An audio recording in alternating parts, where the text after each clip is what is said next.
If you have a true scary story you'd like to hear featured on the channel, then go to mariesfield.com and send it my way. And of course, thank you.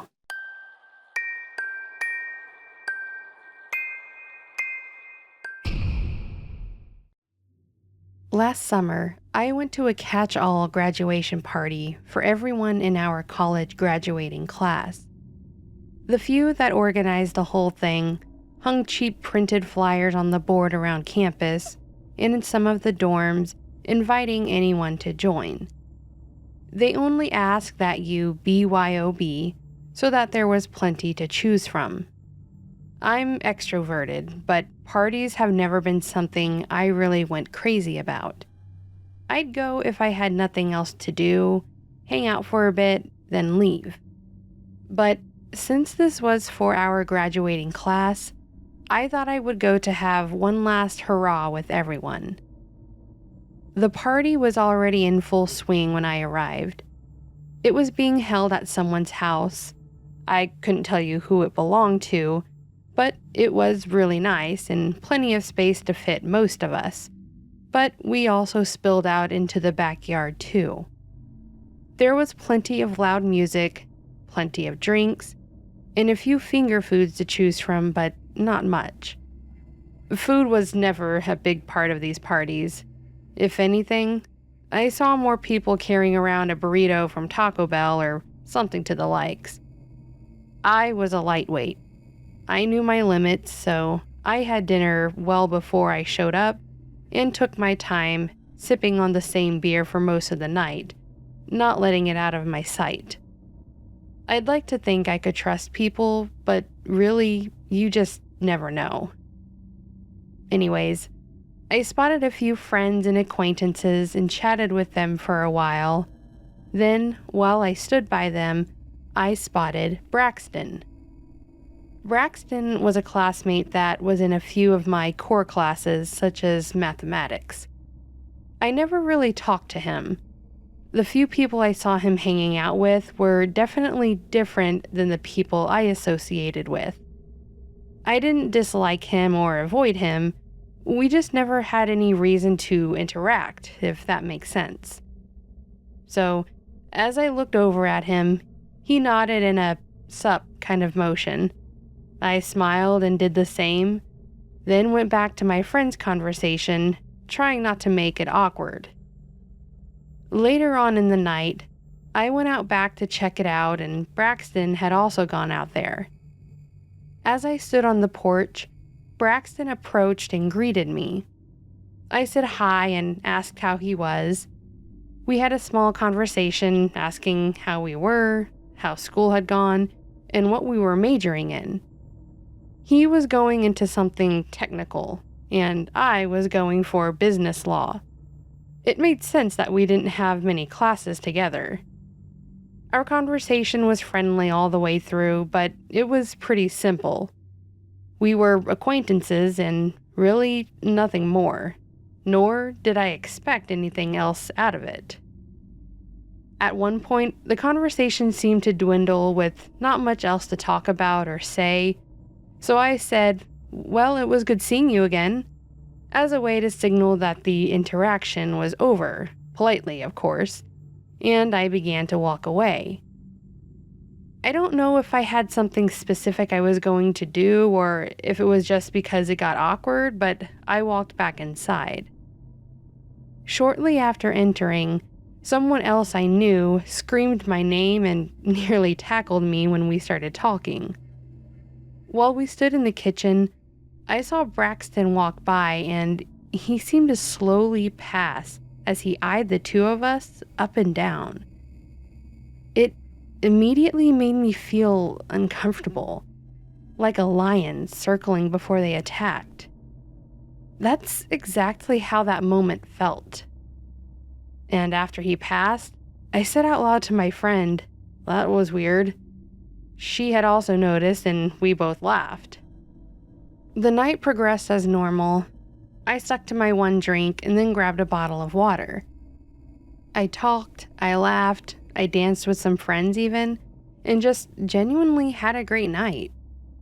It was probably a little after midnight when I told myself I should probably go home and sleep. I didn't work the next day till the afternoon, but I didn't want to sleep the whole day. I started saying goodbye to those I could find and made my way to the front door. As I was walking out, Braxton called for me, so I paused.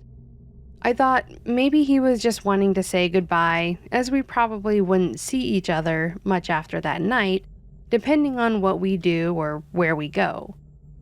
He asked me if I was leaving, and I said yes, and he said he would walk me to my car because he wanted to talk to me about something. I was curious. I couldn't think of anything he would need to talk to me specifically about.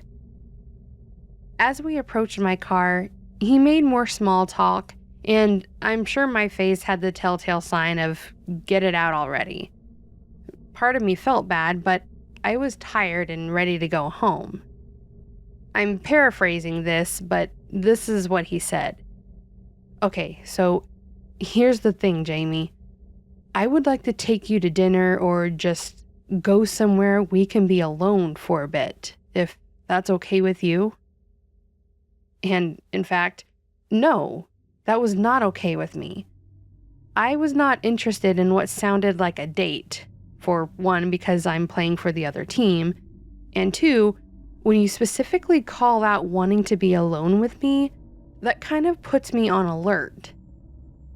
I remained polite and told him thanks, but no thanks, but before I could say much more, he interrupted me. He started talking about how I just don't understand, and how there was some kind of connection between us. When we had our first class together, something told me that you were special and that I needed to watch you, and the way you smiled at me in class made me think you were totally into it. I can feel the connection between us. I know you can too. As if that sounded totally normal, right? I had no idea he had been following me. Where was he following me to and from, and more so, how much did he follow me? Also, if he did follow me, he should know that I wasn't straight, right? So I just told him my thoughts, but I can be pretty blunt at times too. I told him if he was following me, then he needs to stop because that's creepy. Then I told him that he wasn't my type because I was gay. He just stared at me like this was news to him, like he never expected this. I just told him I was sorry to disappoint him and tried to turn slightly to unlock my car, not wanting to turn my back to him. But he finally came to, I guess, and angrily said, "Prove it." Excuse me? How was I supposed to prove that? So I just laughed.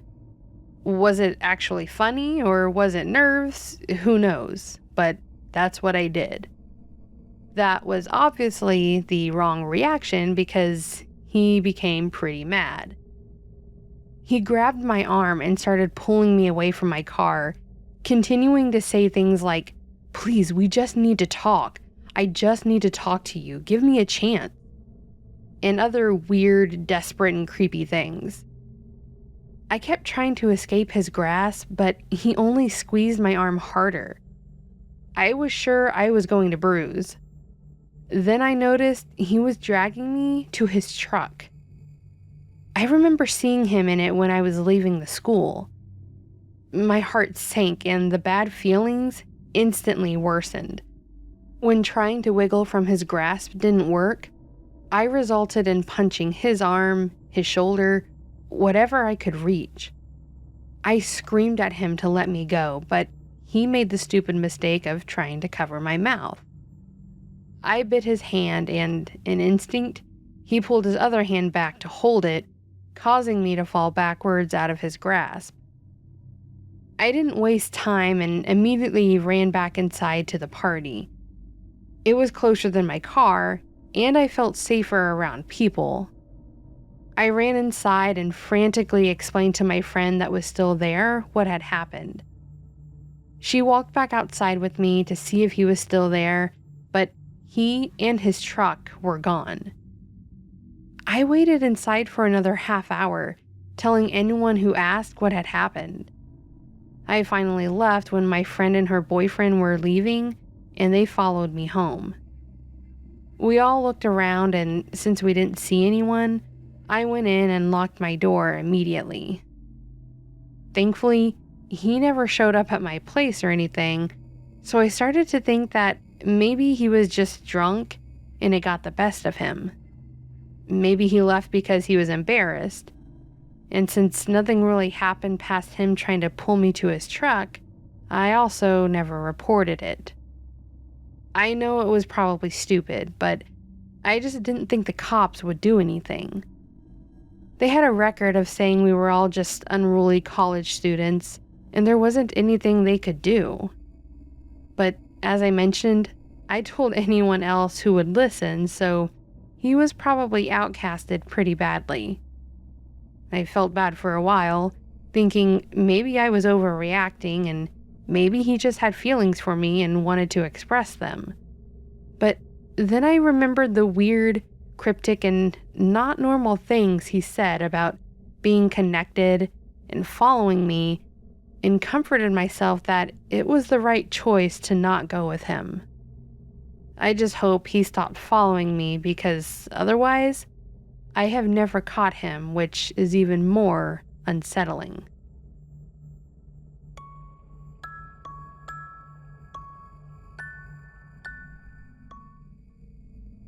Hey there. I've been listening to your channel for a few months now, and hearing some of your older videos reminded me of an event that happened to me and my friend last year, actually. This happened when me and my friend Morgan took a road trip to Las Vegas. It wasn't the first time we had done this, and we've also learned a few things since our first trip, so by now, I felt we were a bit more prepared. I took my car to the shop to make sure everything was working as it should be. Then we made a well-prepped cooler of healthy snacks and drinks, as well as a few energy drinks.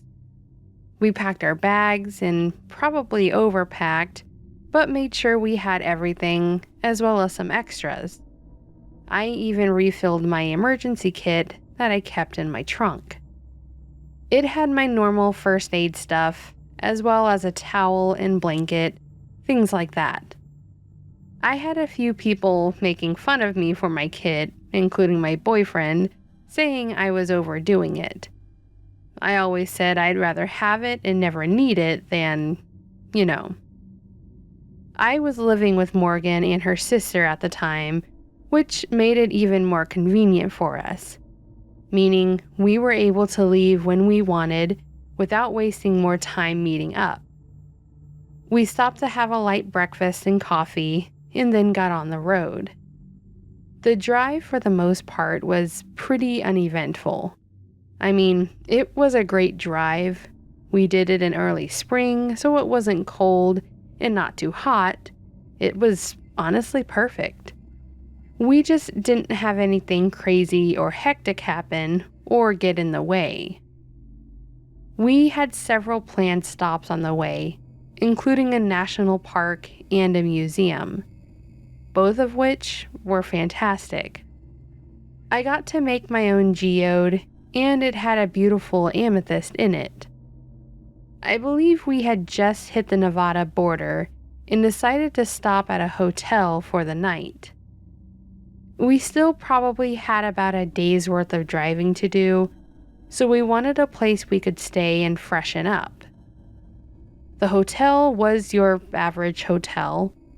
We took our much-needed showers and enjoyed the included breakfast the next morning, then just headed back to our room to get out of there. This is where things got pretty chaotic. We probably had only been on the road for about an hour, just talking or whatever on a pretty open highway. There weren't many cars whatsoever on the road, which was pretty nice. But then I had a Jeep with dark tinted windows come up behind me. They weren't riding too close or anything, but It was just something that I took notice of. However, they did start getting closer, and I again made a mental note of it. However, it wasn't consistent. They would get close, then let off, and this would repeat. That's when I mentioned it to Morgan because I thought if they were in such a rush, why not just go around? It wasn't a single lane or anything, so they very well could have. Morgan said something about them either just being an ass or trying to be intimidating and said not to worry about it too much at the time. However, it kept happening and they were pushing it with how close they were getting, which made me lose my train of thought while we were talking. I pointed it out again to Morgan, and she turned back to look at it. We both agreed it was getting weird and said we should slow down. I was using cruise control, so I wasn't going under and was probably actually going slightly over, in hopes that they would grow impatient and finally pass us. It looked like that was finally happening when the Jeep went around and was then in the lane next to me. They were parallel to me, and because of what they were doing, we both looked over at them. The side windows were also dark, so we didn't see the driver until they rolled down their window. What we saw was some normal-looking guy, completely bald head, wearing some kind of plain t-shirt and sunglasses. Yet, I could tell by the wrinkles on his forehead and a clenched jaw that he looked furious, and I had no idea why. I kind of looked at him with a "can I help you" kind of look, because I didn't know what his problem was. As mentioned, it's not like I was driving erratically or stopping him from going around. The guy then motioned for me to pull over, and I immediately shook my head no. That only seemed to enrage him more, as he began yelling at me to pull over. I think I speak for both of us when I say we were starting to grow a bit uneasy. There weren't many cars around, and at that exact moment, we were the only ones. The guy then slowed down and got back behind us, so Morgan immediately pulled out her phone and started recording it. I just continued driving, hoping to see an exit soon. I was trying to change the GPS to the next exit or gas station or anything that would put us around more people when we felt the car jolt forward a bit. This guy had now hit my car. Morgan started screaming and we were both asking what the hell was this guy trying to do. Then he rammed us again. I'm trying to keep us on the road while having a panic attack when Morgan said she was trying to call the cops and turned back around in her seat. She was trying to explain to the dispatcher what was happening, and we were struggling to give our location. I knew the name of the highway, but kept missing the mile markers due to being so obviously distracted. I was able to find it thanks to my GPS and the operator instructing Morgan to check it.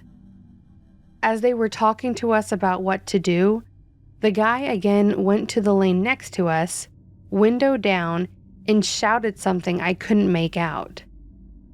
I guess he wasn't satisfied because he then hit my car from the side, which made me swerve and I had to try and correct it so I didn't run off the road.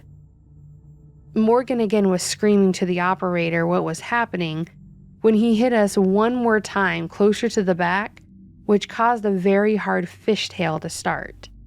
And yes, I know how to correct a car when that happens, before someone says something, but my efforts were in vain because the guy again managed to hit me, causing us to careen into the oncoming exit barrels, the exit we were going to try to take.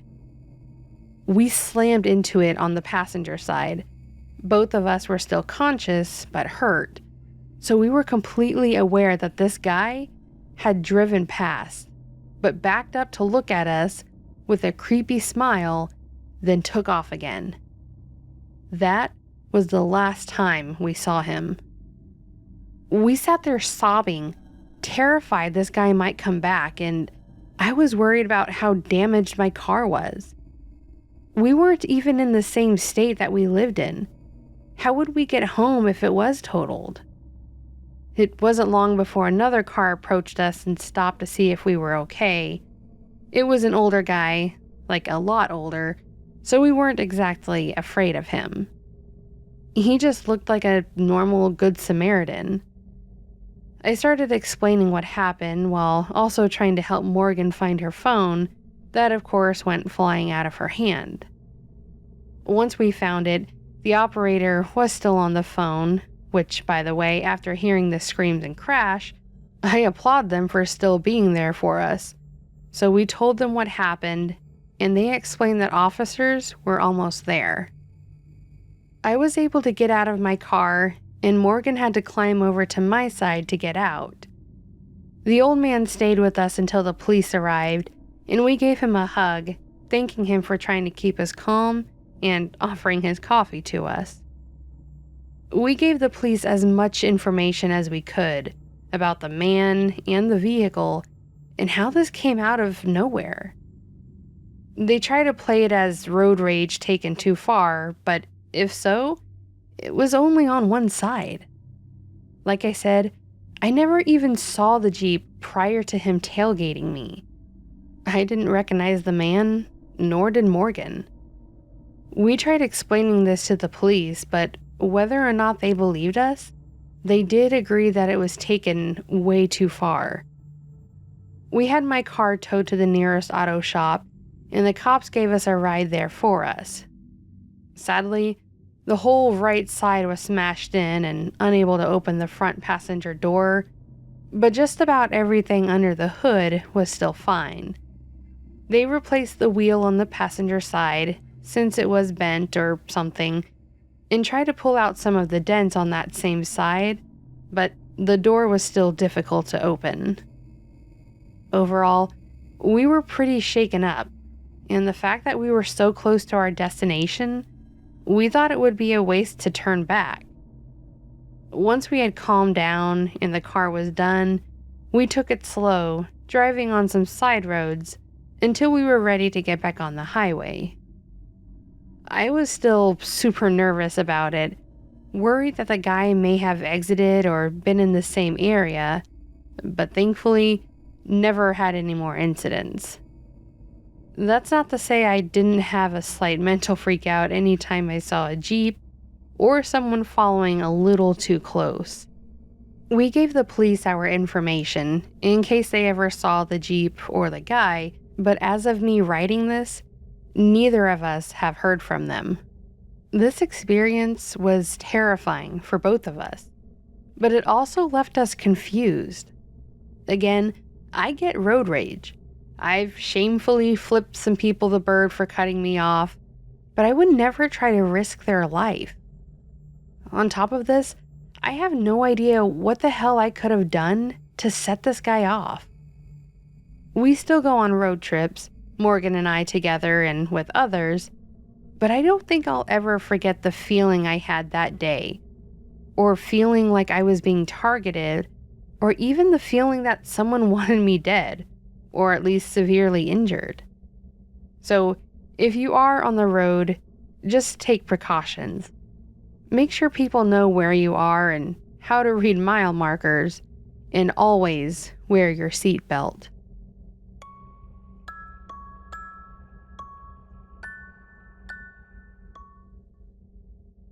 I used to work the night shift for a 24-hour convenience store in a fairly quiet suburban area.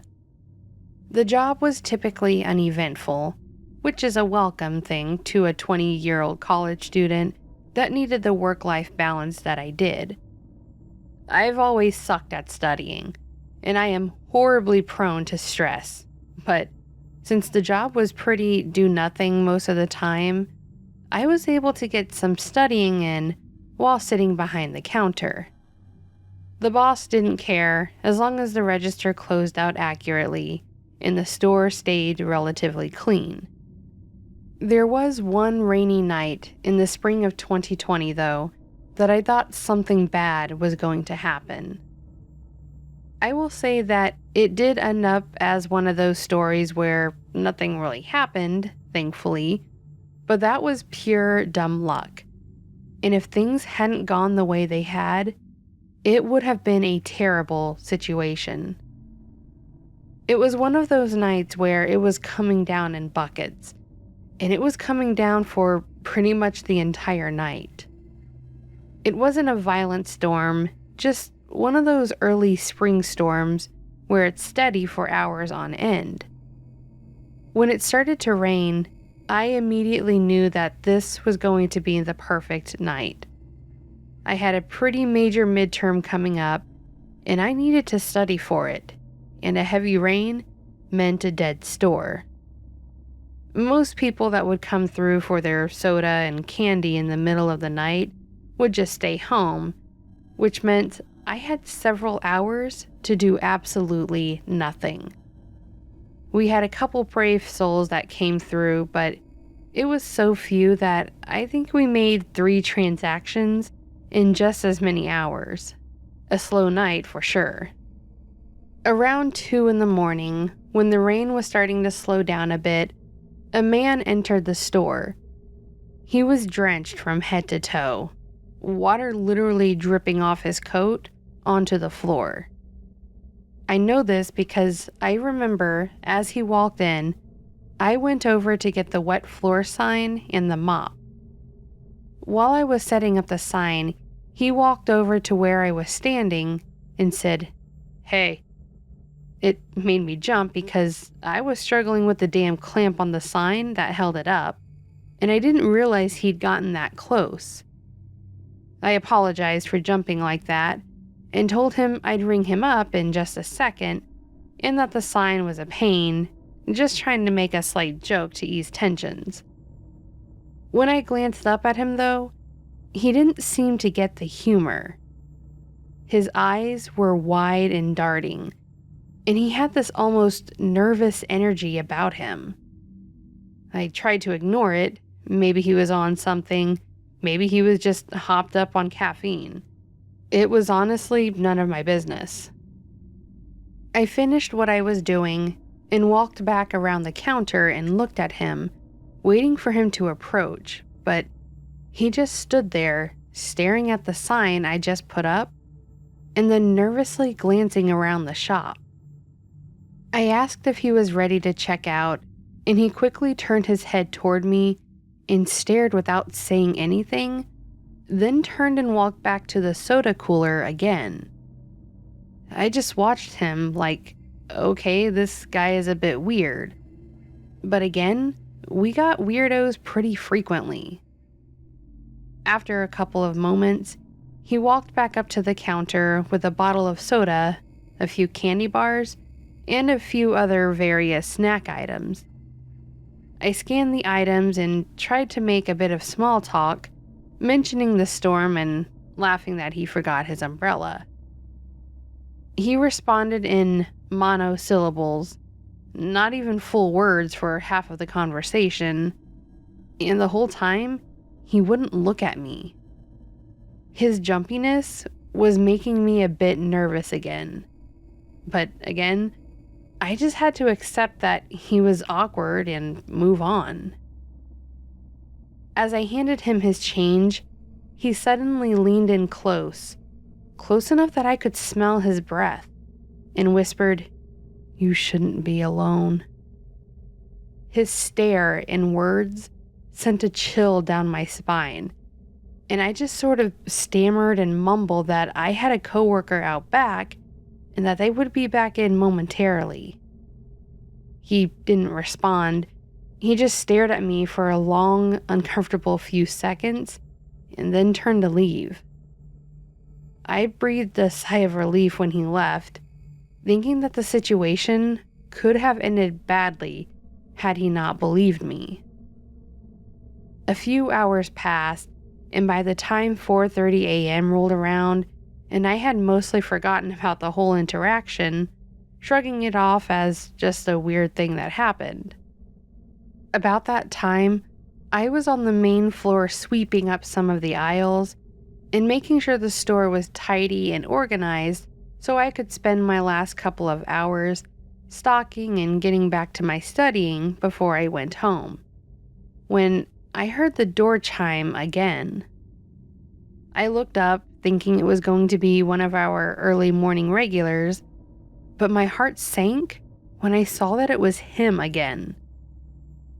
This time, he didn't even pretend to shop.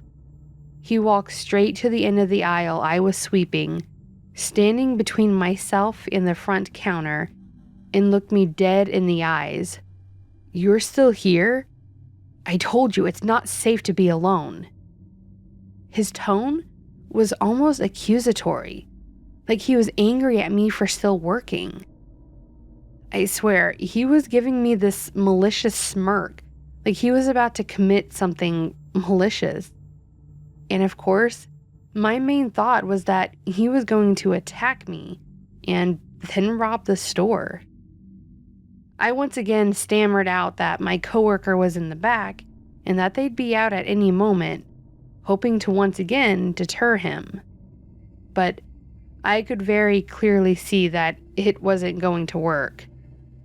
He just laughed out a cold and hollow sound that made me feel sick.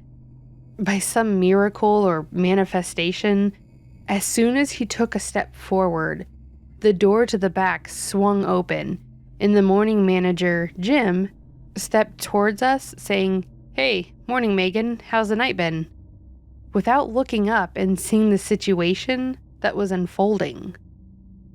When Jim stepped out and the man saw him, he looked back at me and shook his head slightly, then quickly left the store, which did catch Jim's attention. He watched the guy walk out of the store, looked up at me, and I was pretty obviously distraught. He asked what that was all about, and I told him that I was pretty certain that that guy was about to rob the store before he walked in. At first, he thought I was joking as he kind of chuckled, but he quickly realized I was being serious. He asked if he should call the police and if the guy had actually made any threats or anything. I told him that he was just being aggressive and that he'd warned me that I shouldn't be here alone, which when I said it sounded kind of weak and silly. Thankfully, he took it seriously.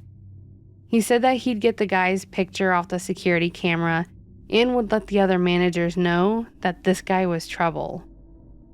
He also said that he would talk to the general manager about getting a second person for the overnight, because he agreed that one person working the entire shift alone was a recipe for disaster.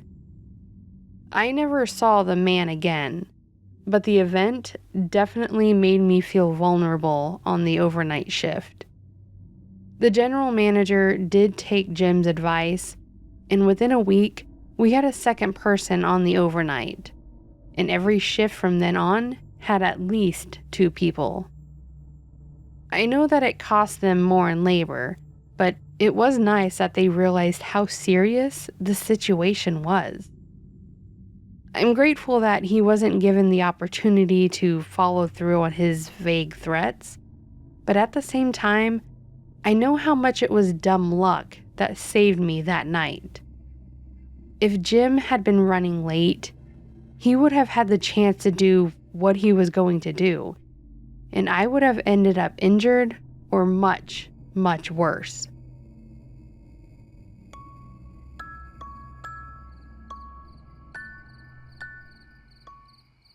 So that, my friends, was another scary story collection. I was going to make a comment about how I haven't just done a mix of stories, and I realized it was only like 3 videos ago. I just haven't done very many videos. That's the problem. So, my bad. So here we are, with a mix. Kind of hoping that maybe the next following weeks or October, for sure, at the latest, we'll get some more random ones in there, getting ready for October, Halloween, spooky season, all the good ones. So if you have any suggestions on a specific topic that you'd like to hear, feel free to let me know. I'm always up for suggestions. So with that being said, if you guys did enjoy this video, please do give it a like below. And if you'd like to hear more content like this and you haven't already, please do consider subscribing. There's plenty of room. And lastly, don't forget to leave a comment on your thoughts. Let me know, as mentioned, your suggestions or what you'd like to hear, or let me know, what have you been watching lately? Are you binge watching a show, series? I'm interested. Well, and with that being said, friends, I hope you have a fantastic rest of your day and a wonderful rest of your week. And until next time, take care.